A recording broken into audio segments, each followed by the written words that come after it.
It's time for us to begin. Yes, I think it's time for us to begin. Thanks everybody for coming out for today's seminar. I'm going to be quiet. I'm going to let Dr. Porter introduce our speaker for today, our own Katya Altman, not doctor yet, but almost doctor. So with that, Dwayne, take it away.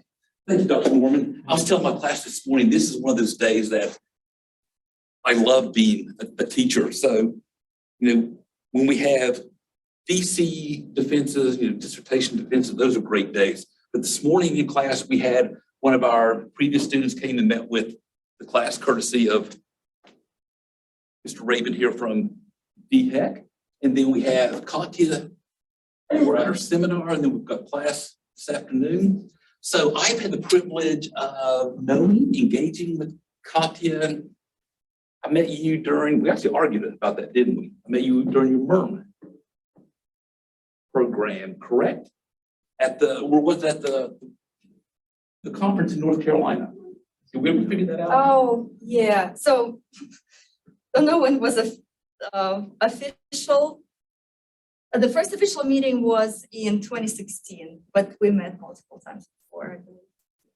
And so Katya did her MERM degree here and has been a part of our PhD family in the NHS for a few years now. And like a number of you, COVID threw a bit of a curveball on her work.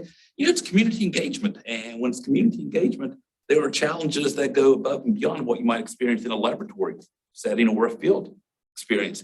But Katya persevered and is here to where we are today. But I do have to point out, because this is what's exciting, she's working with Murrells Inlet, with the community of Murrells Inlet and the residents there. And several of us in this room have a long history of engagement with Murrells Inlet. And it's equally exciting that some of the folks that have joined us online today have an equally long, if not longer, engagement with us in Murrells Inlet, including Chip and Mr. Rick DeVoe, the former director of our South Carolina Sea Grant Consortium. And I believe that might be Dr. Sandifer, who's also joined us. And it's exciting to see that we have representation across the university participating here and across the state, including Dr. Kelsey, who's part of Katya's committee and also cut his teeth for both his master's and PhD in Murrells Inlet. So Katya, rather than be rambling on about useless trivia here of our past, I would like to turn it over to you. Thank you, Dwayne. Thank you for this great introduction. I'm going to go ahead and share slides.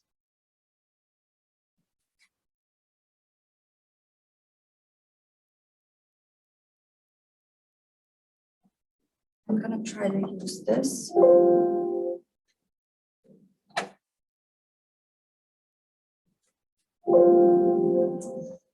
There you go. Not.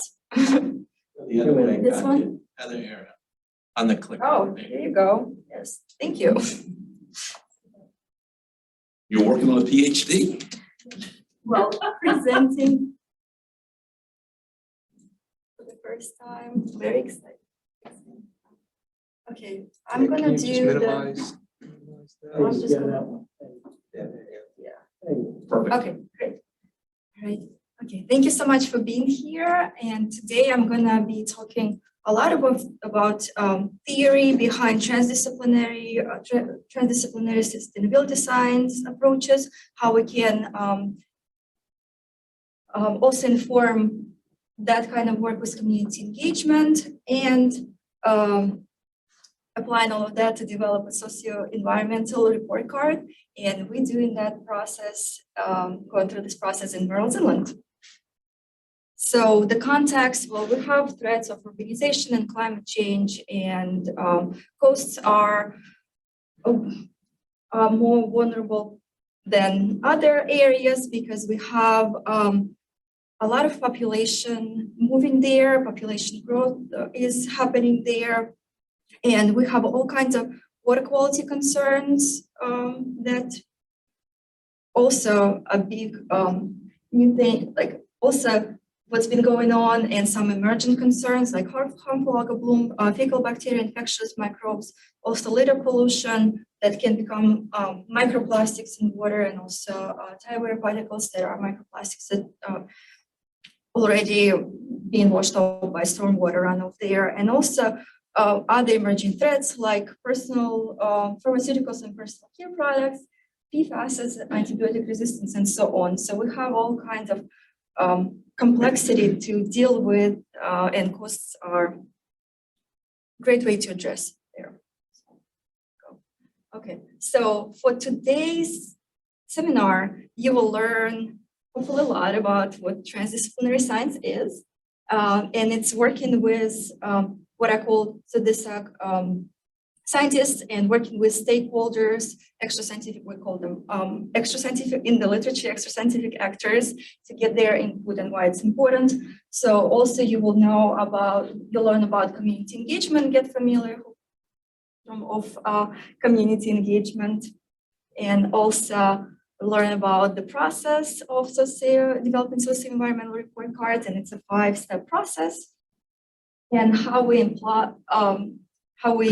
use this knowledge to develop our ecosystem health report card in Murrells Inlet area. But before we talk about all of that, we need to talk about systems thinking and what it is. So system thinking is the way of making sense of the complexity of the world by looking at it in terms of wholes and relationship, rather than by splitting it down into parts. So our regular scientific method is usually focuses on analysis, and this is kind of like working with complexity and doing synthesis. So synthesis is the foundation of system thinking versus traditional reductionist analysis approaches. And it works great for the studying interactions of complex systems. So I'm going to be putting the questions like this, and hopefully we can find the answers along the way as well. So the main environmental societal problems. And that's where I'm going to be talking about integrative and non-integrative approaches. So transdisciplinarity, it's why is it important? So generation of innovative science and its application to address complex societal problems associated with managing human natural system requires research approaches that mirror complexity of those systems. And that's where you get different types of science, knowledge generation, and more specifically, transdisciplinary science considered to be it's challenging to do that, but it seems to be the most effective way. Okay, so, and I'll be talking about each of these in more details. Okay, so for this traditional disciplinary science, we have one academic discipline, we have disciplinary goal settings, and develop new disciplinary knowledge. And here in this legends, you can see the disciplines right here, goal setting, academic knowledge, and conventional knowledge, thematic umbrella. So we don't have stakeholders practicing in disciplinary science. Then multidisciplinary science, there's multiple disciplines, and goal setting is under this thematic umbrella that joined.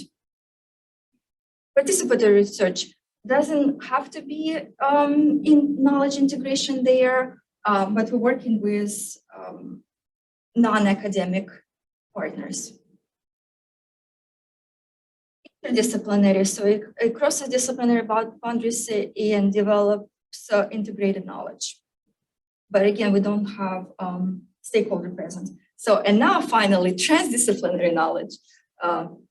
So we cross-disciplinary and sectoral boundaries there. We have a common goal setting right here, and also develop integrated knowledge for science and society working with stakeholders in multiple disciplines. Okay, so, and here's the schematic for integrative and non-integrative, integrative and non-integrative approaches. So transdisciplinary and interdisciplinary have high integration.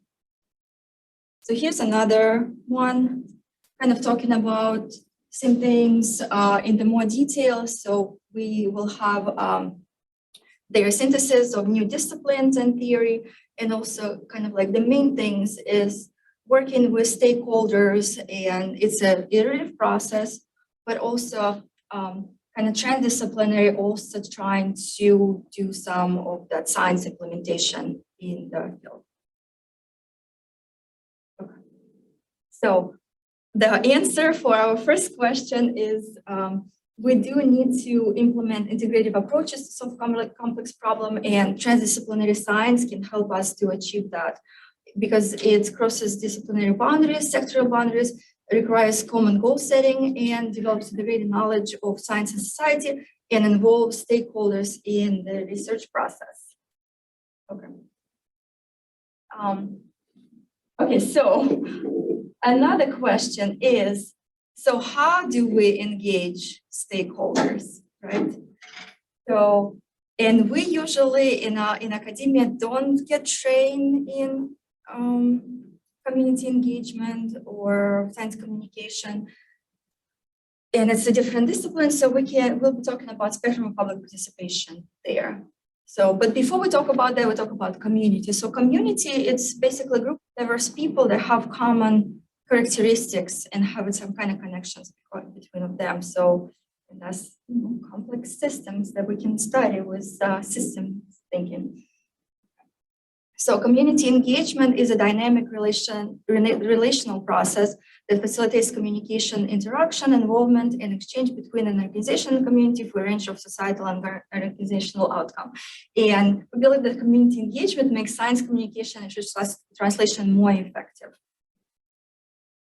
So why do stakeholder engagement? Who are the stakeholders to begin with? Those are people that are affected by the problem, but what we're trying to find solutions for or work together to find solutions. And effective stakeholder engagement can increase shared understanding of the system, incorporate local knowledge, create buy-in, create relevant end products, give voice to those who usually not being heard, and tackle complex problems in a meaningful way. So, and this is the spectrum. So we're not recreating the wheel, we're learning from the best. So we have an International Association for Public Participation that have been doing this work for many, many years. So we using their spectrum of community or public participation to apply to our transdisciplinary science approaches. So, and it is a spectrum from inform, consult, involve, collaborate, and empower. And it's not like specifically divided like this. There are ways to incorporate some of the more resource-intensive approaches like this.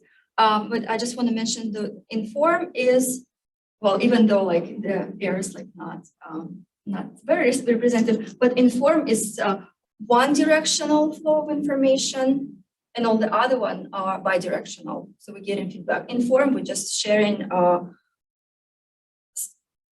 flyer or sending information out, so information dissemination. But when we get in feedback, that's more intensive approaches.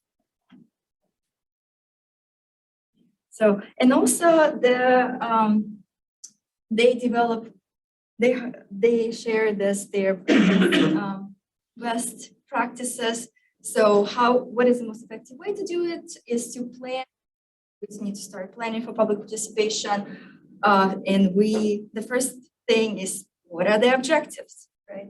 So also, who are the stakeholders? And we can use stakeholder mapping tools to do that, but need to do it ahead of time. But also can do snowball sampling and ask our participants to refer others so we can expand the network. So what level of engagement does the public expect? So we can use that spectrum and find a balance between what we're trying to achieve and resources that we have with the goals that we set up ahead of time. So also important to hone the messaging, choose the appropriate level of public participation for your project. So we decided them, but then we also communicating with the public, finding ways how they, from their perspective, would like to contribute to this process. Also, it's very important to include stakeholders from the beginning, and even developing questions and objectives together. But the main part that I want to highlight here is to adapt and be flexible. And I learned that on my personal experience working with communities. So that's very, very important. So the answer for our question two, we can use the spectrum of public participation based on our goals, needs, and resources. So for more intensive community engagement approaches, it makes science communication and research translation more effective in a local setting because it increases shared understanding of the system, incorporates local knowledge, creates buy-in and relevant, and like we can develop relevant and products. And also doing that, we can address diverse data issues. So, and data stands for diversity, equity, inclusion. So a lot of organizations been using DEI, diversity, equity, inclusion, but more organizations now also include justice and accessibility in that, and it's absolutely important. So we're doing diversity, equity, inclusion for justice, and we need to make sure that all of the work is easily accessible to more people. So switching gears here, got the background of transdisciplinary science, community engagement. So let's talk about the environmental report cards. And the key message here is the process as important as the final product. Okay, so socio-environmental report cards, we can have this information pyramid, and report cards have high information synthesis and low information density. So they are very synthesized science communication products that we can pack a lot of good information in and make it more accessible to more people. So, and this is kind of representation of the Chesapeake Bay report card. And you see the indicators here and also grades and grade trends. So to describe all of this, we probably would need a lot of technical documents, but then we can share this visual and have a lot of information in accessible way represented this way. In the process thing, and it's iterative process, we're getting feedback and making it more user-friendly, I guess. So what we do to create something like this, we have lots of data, and with no synthesis, it's really hard to understand in simple terms how the system is going. And that's why we're going through the report card process to figure it all out. Okay, and also report cards useful to tracking health over time. So, and here's the grades for Chesapeake Bay. And even though the C is yellow, you see we mostly had yellow C grade and then a few Ds, but overall trend, we can also monitor trends.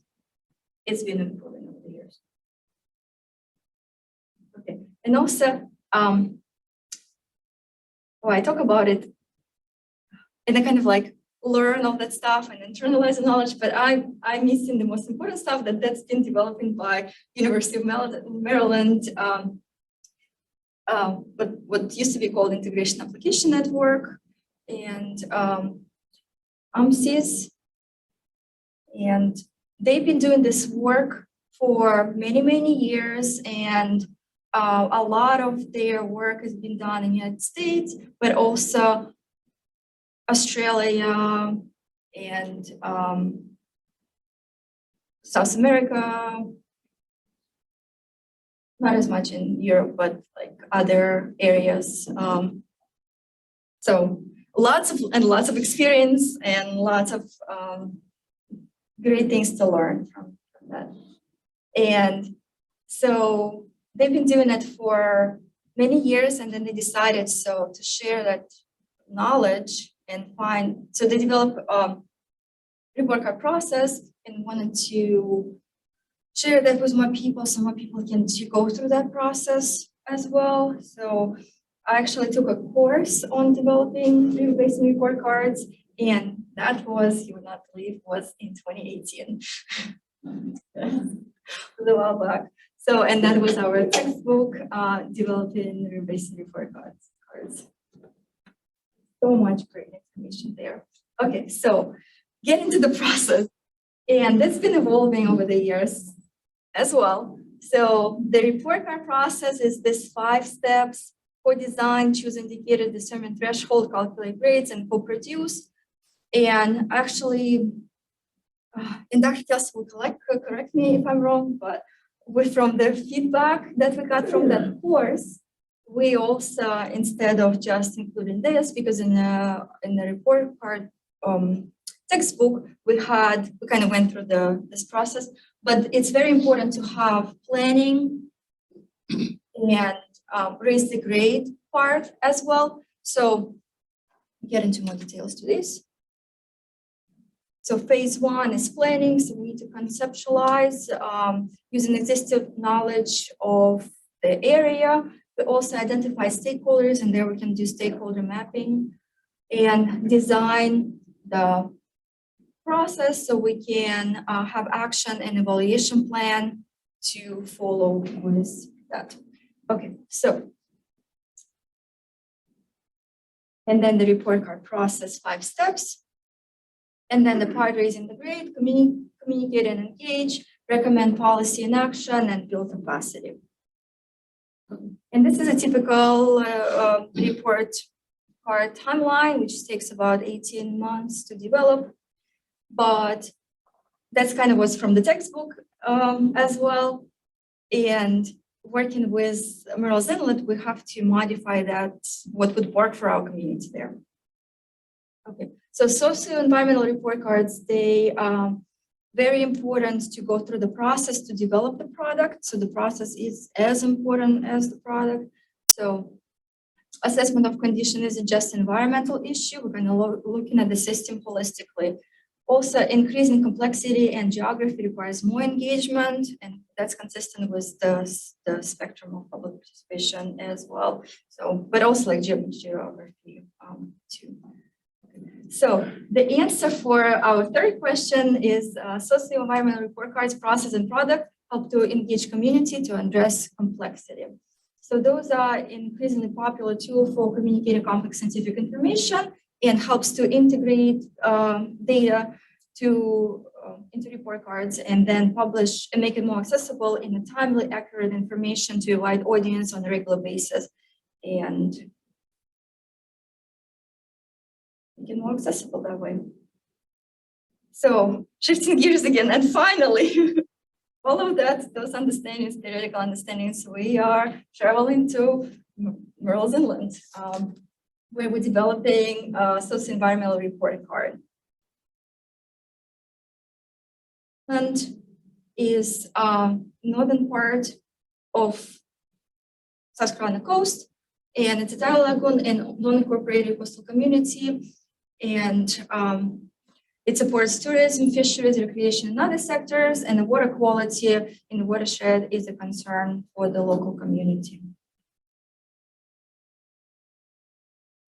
So also community developed working with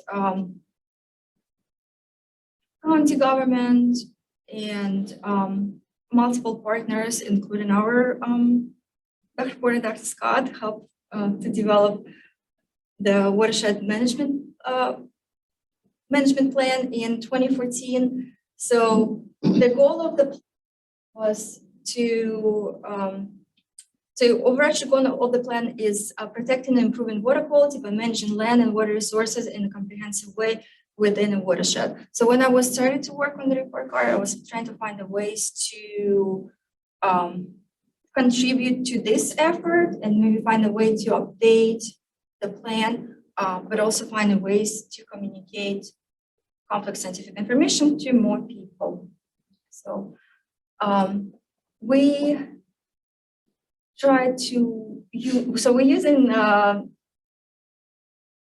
transdisciplinary sustainability science process to co-develop a solution-oriented transferable knowledge and to reintegrate the knowledge into practice on the local level. Very resource-intensive process and a lot of decision-making there. Okay, so, and of course it's done with multiple partners. So it's not just University of South Carolina and our center working on this. We also have community and Center for Environmental Sciences, but also we could not be able to do that without community partners and their support. So we have Preserve Murrells Inlet, Murrells Inlet 2020. Those are NGOs in the area, and also another university partner is Coastal Carolina University's Waccamaw Watershed Academy and their volunteer water monitoring program. So again, report card, 5-step process, and that's just to remind you.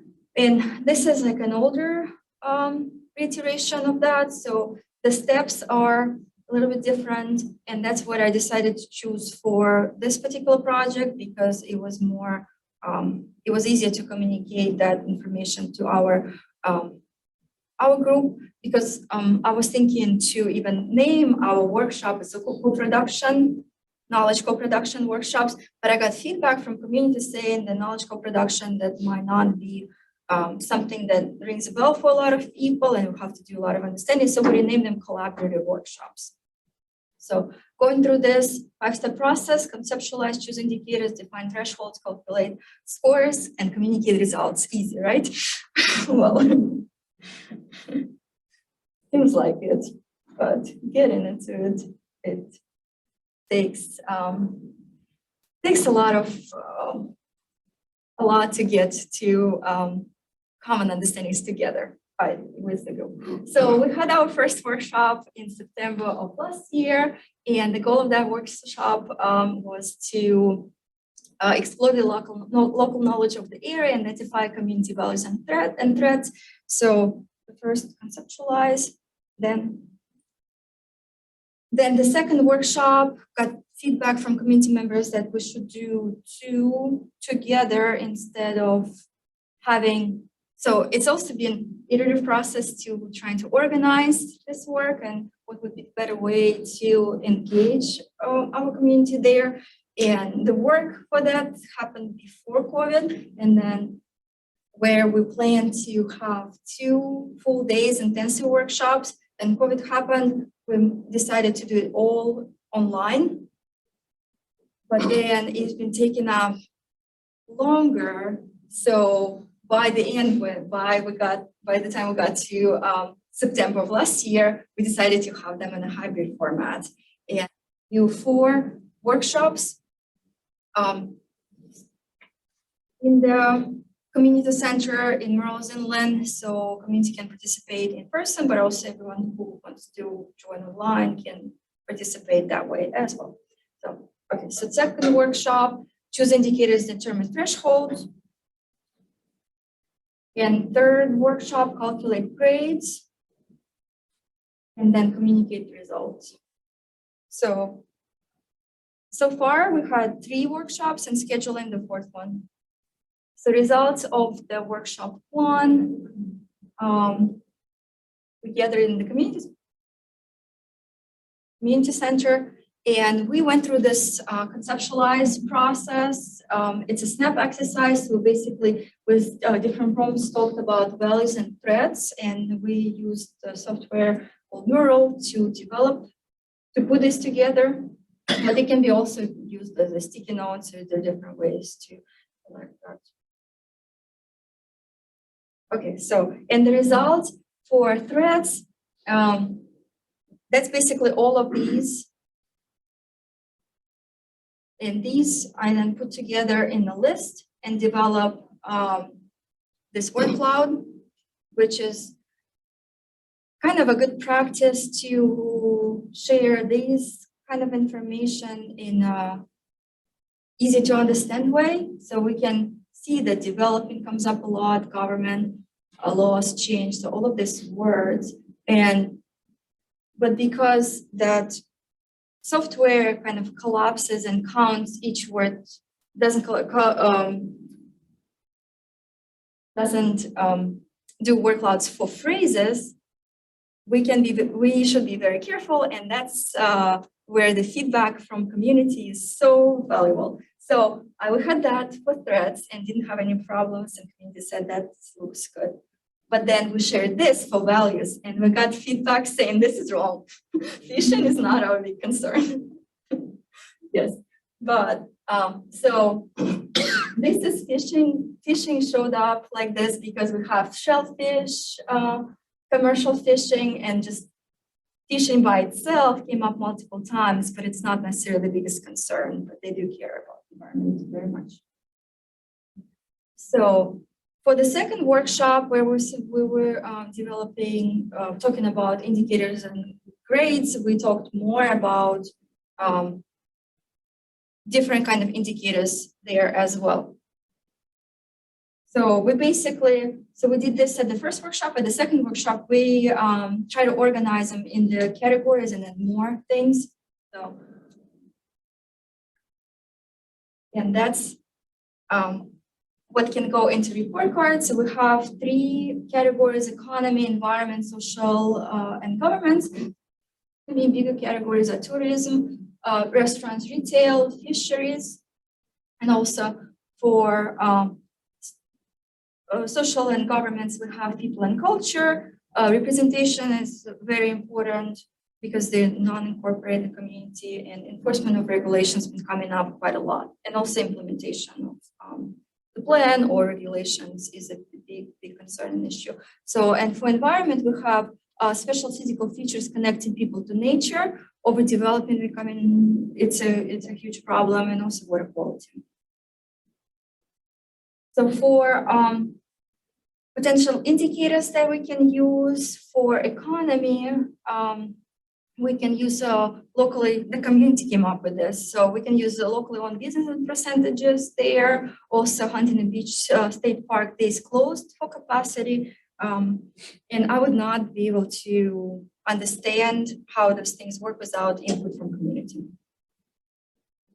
So also for social and governments, we can use potential indicators of compliance with watershed management plan, wetland drainage, also inclusion in planning process, perception that we not just have overdevelopment, but also a lot of people moving into the coast and visiting. That's a concern.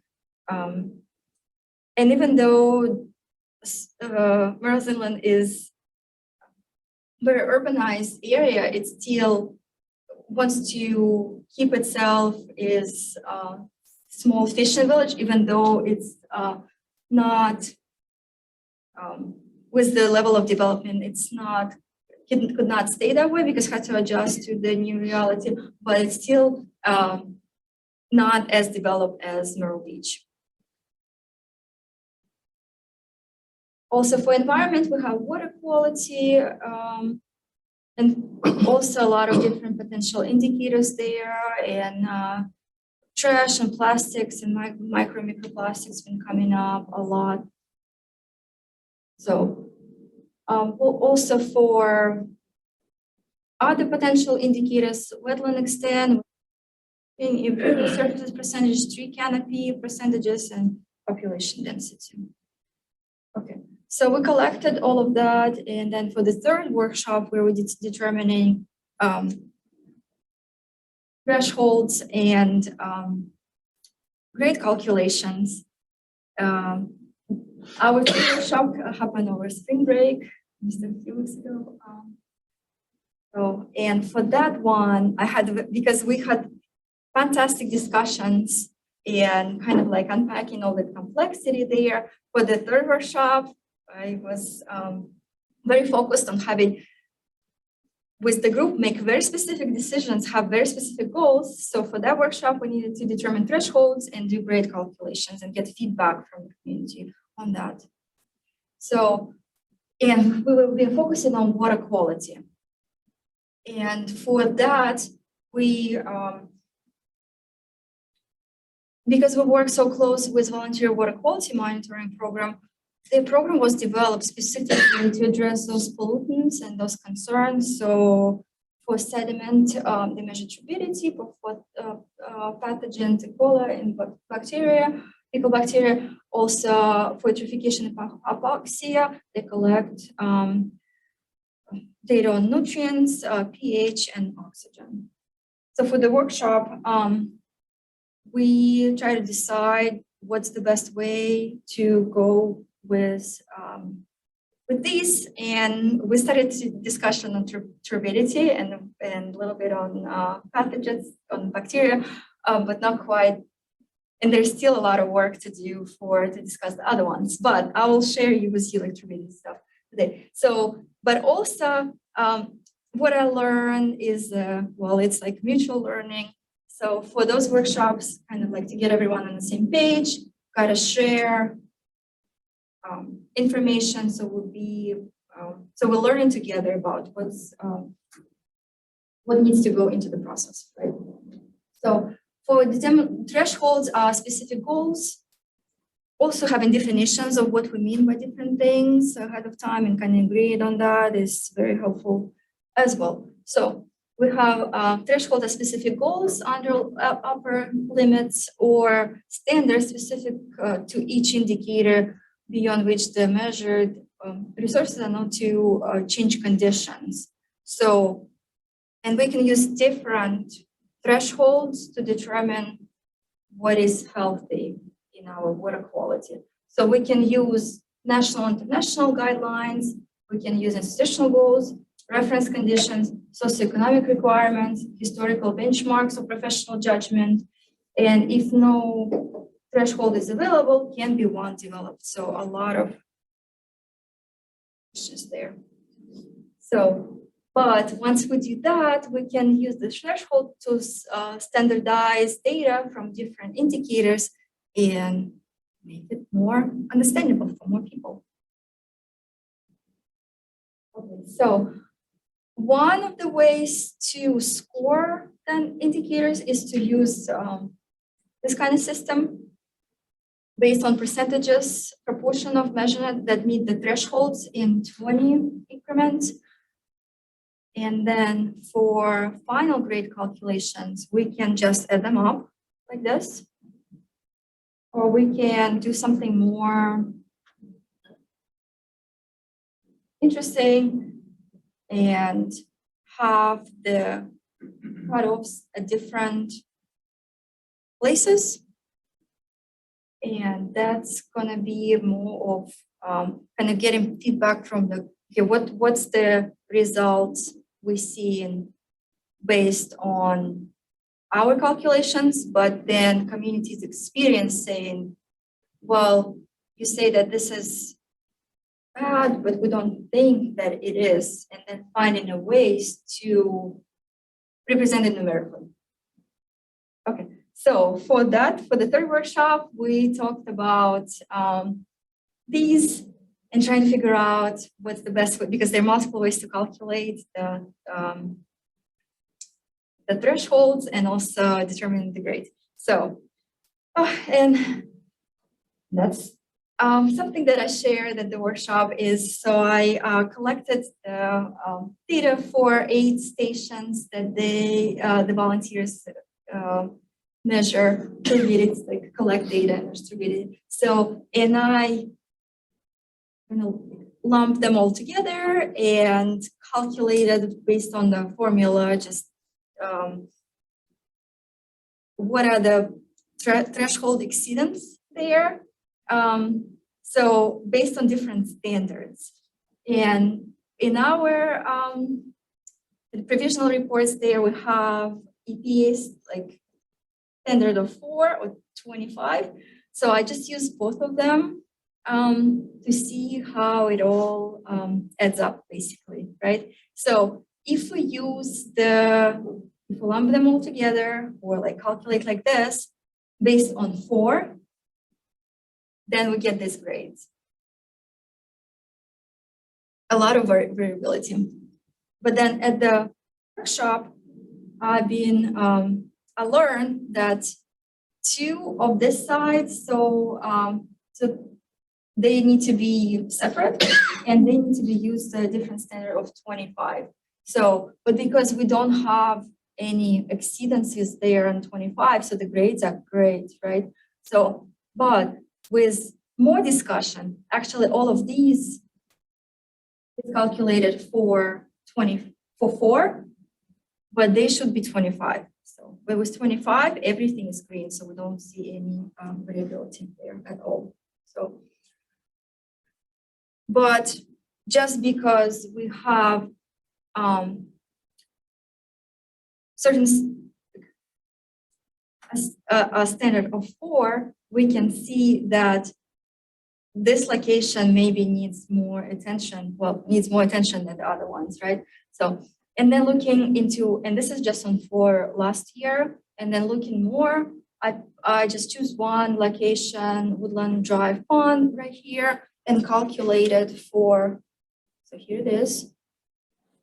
And I did calculation for turbidity for 15 years of volunteer data using the threshold of 4 NTUs. And these great calculations based on that. So, and we can see based on that, well, in the early years, we had, mostly C's and D's and even 1 F. But then later years for this particular indicator, we started to get, we got B there too. So, and this is just one indicator, one side, going through all these years. And then also 4 is not very representative number for this. All of this, the regulatory number for that should be 25 or 50. And with that number, we don't see any kind of, it's going to be all A's all the way around. So, okay, so my next step is going to be to do this calculations for those 8 sites. And then we also have more, we have DHEC data to add to, but deciding as a group on way thresholds and way to calculate. So basically decide we're going to go with official DHEC standards and then use this 20 increments and no seasonal variability to begin with, because that's kind of, even though it's not ideal, would be, but it's easier to do.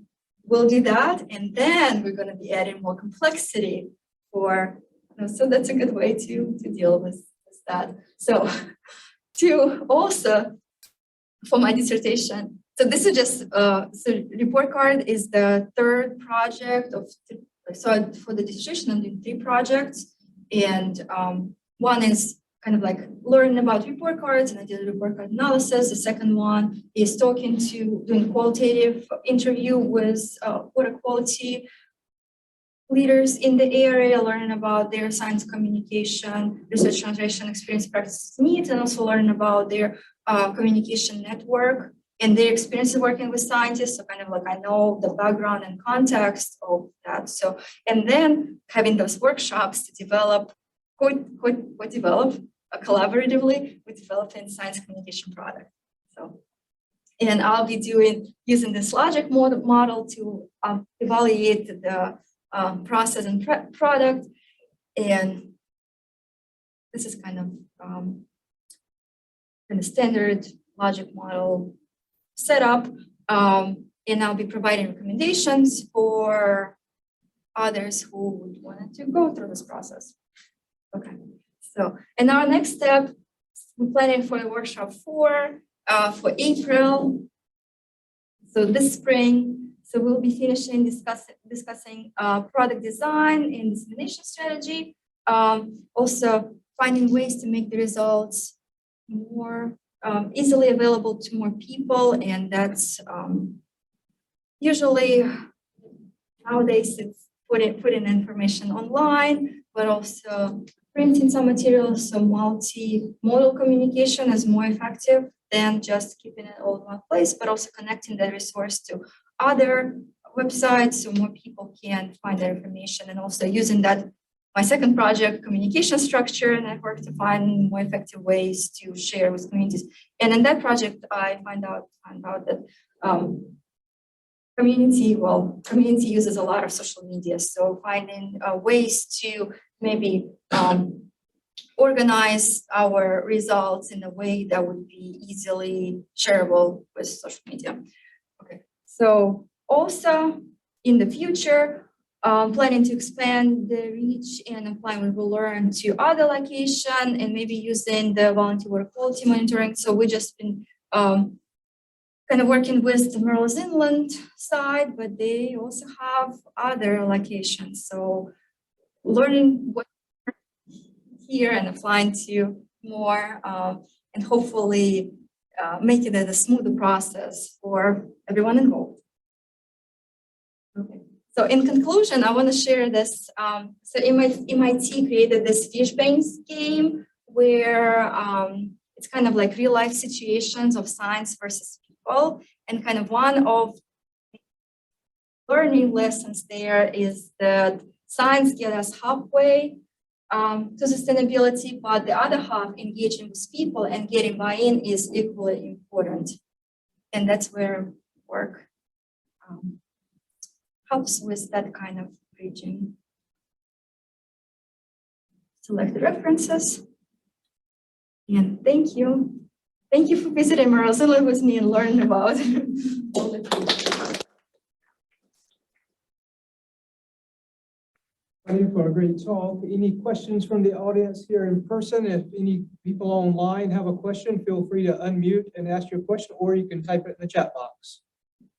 So I'd like to start with an observation, and I'm holding Chip responsible for this observation. For those of you that may not know, and this goes back to the mid-90s or so with the establishment of the Murrells Inlet 2007 task force and our NOAA 5-year competitively funded that stretched over 17 years urbanization of southeastern estuarine study that Dr. Deco and Dr. Friedman, who's speaking out, is part of the reason that we didn't accomplish what we were claiming we did back in the mid-90s, because she wasn't with us.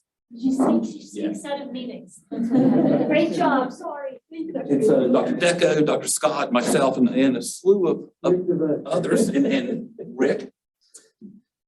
Chip Smith is a reporter extraordinaire, and there's a lot of environmental reporters that can learn from Chip as to how to draft a solid piece of work.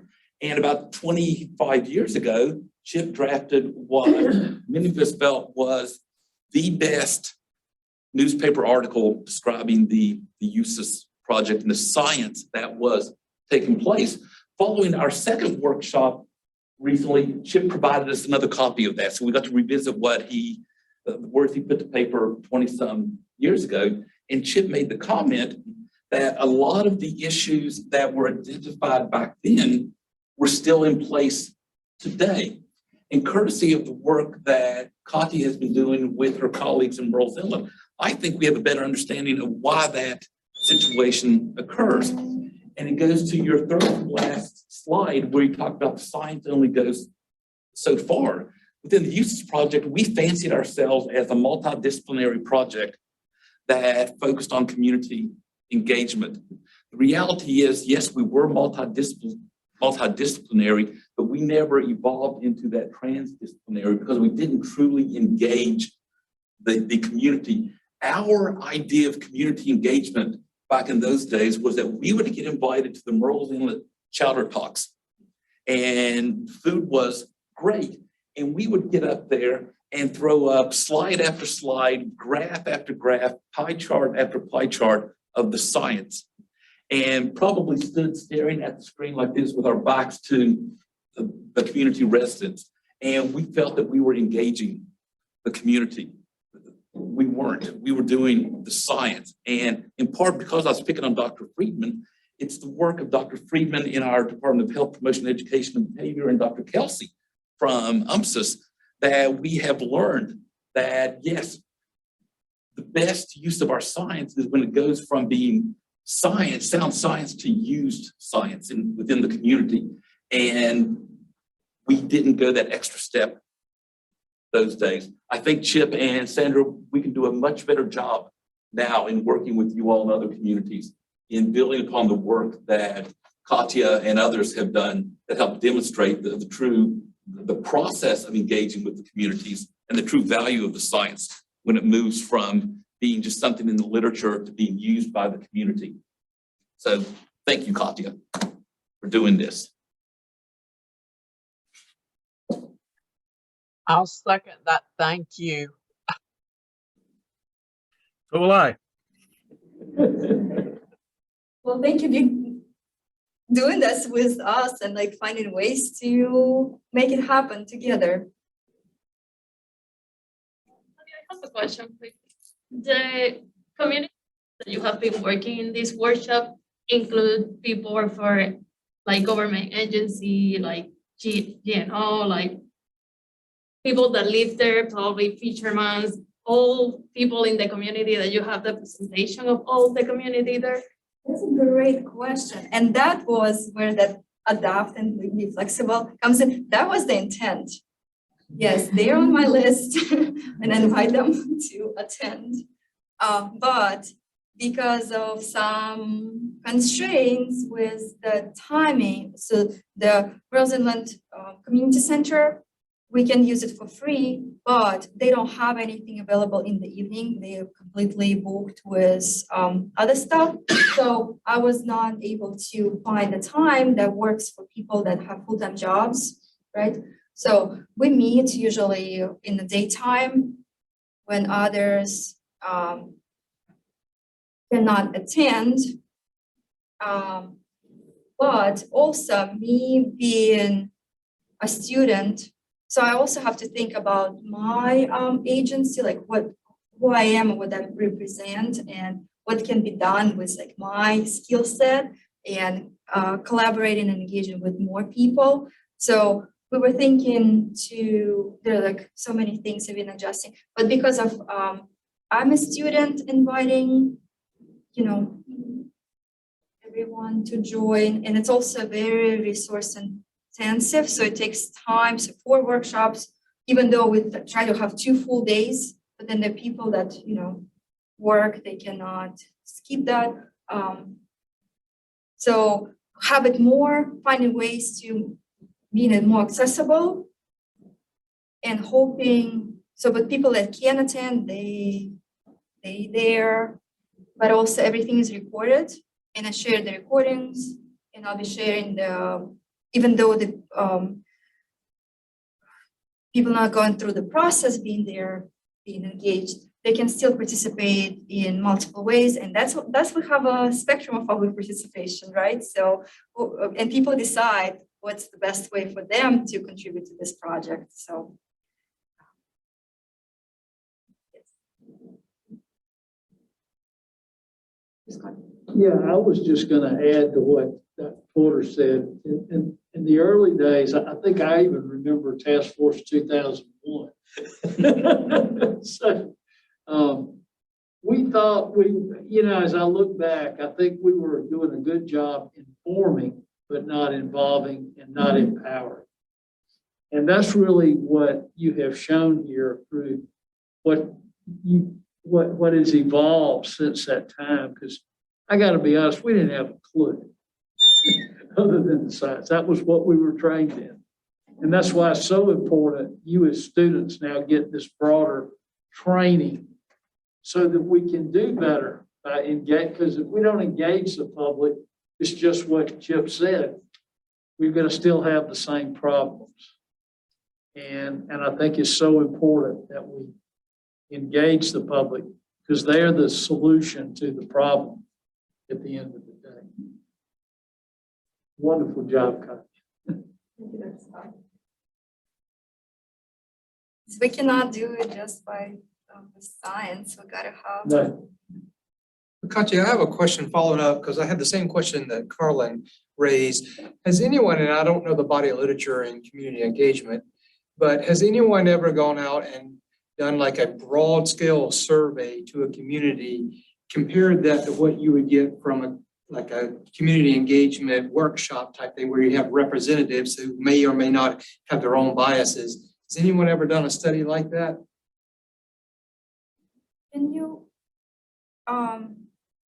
what do you mean? So say you have representatives, just like we have politicians who represent a large number of people, right? So the individuals could have their own personal biases that may limit their representation over a larger community setting.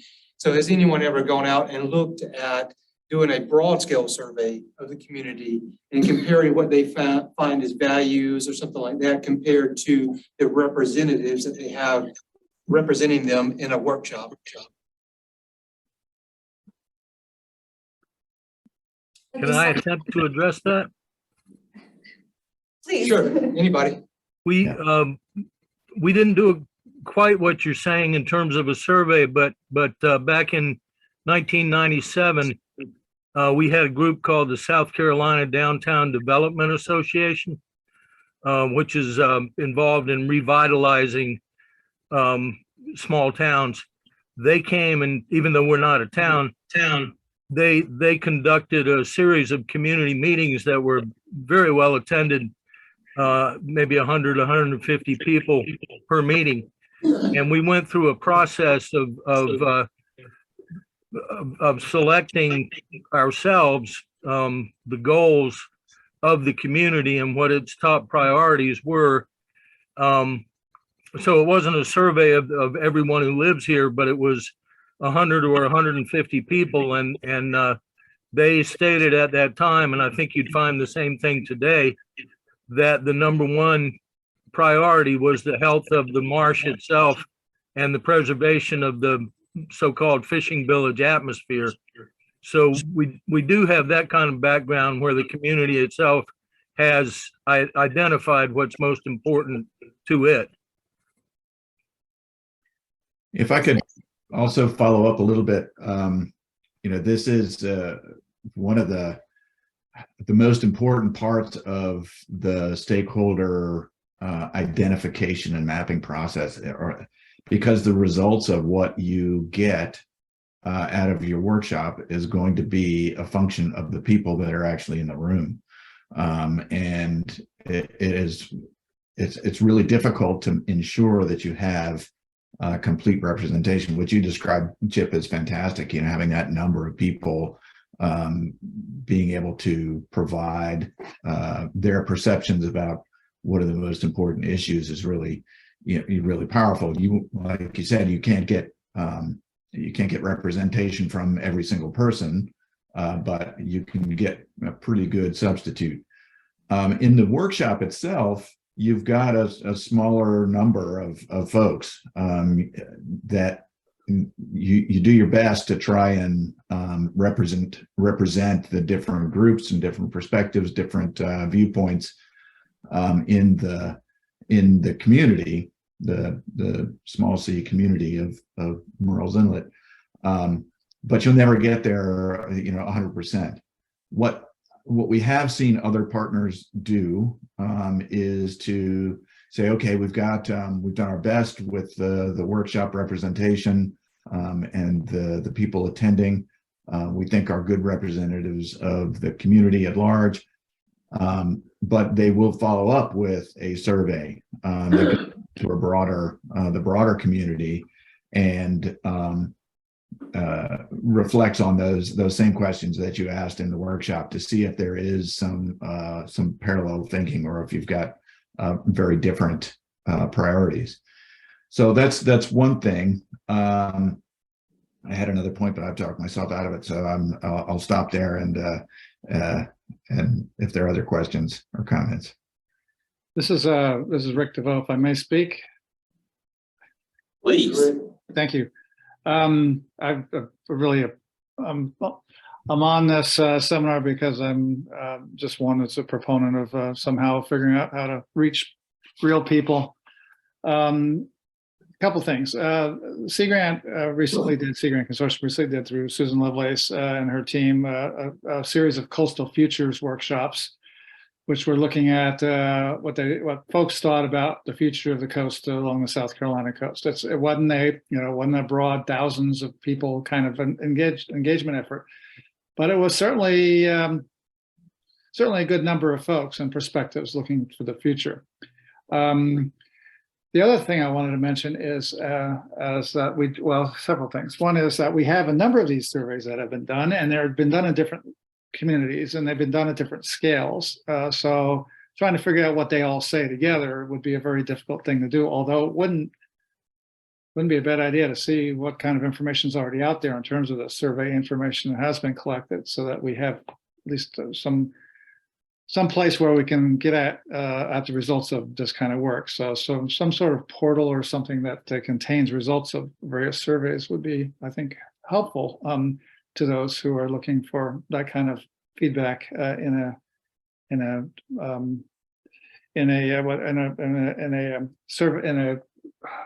I'll say scientific way, but that's probably not the right term. But the one thing I do want to mention, I want to give an anecdote. Some audiences require that you schedule your work with according to their schedule, not your schedule. And doing meetings in the daytime when you're trying to get worker people involved is futile. You're never going to get them there.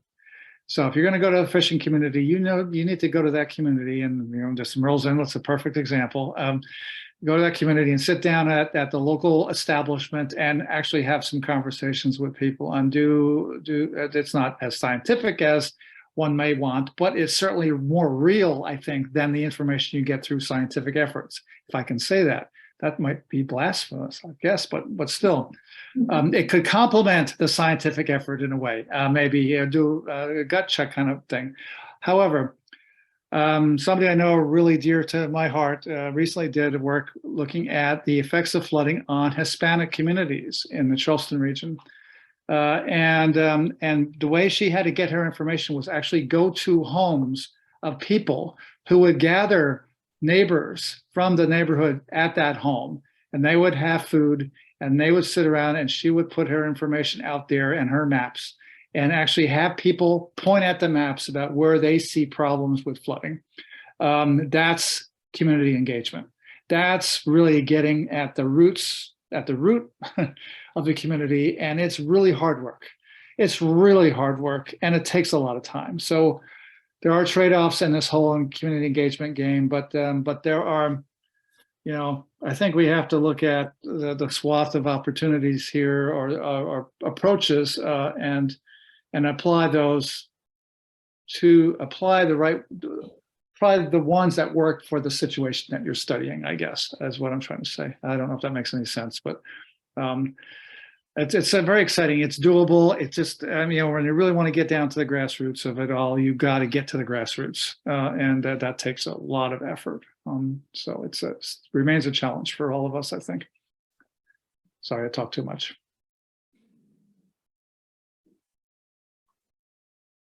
Any more questions for Katya? So I'll ask one.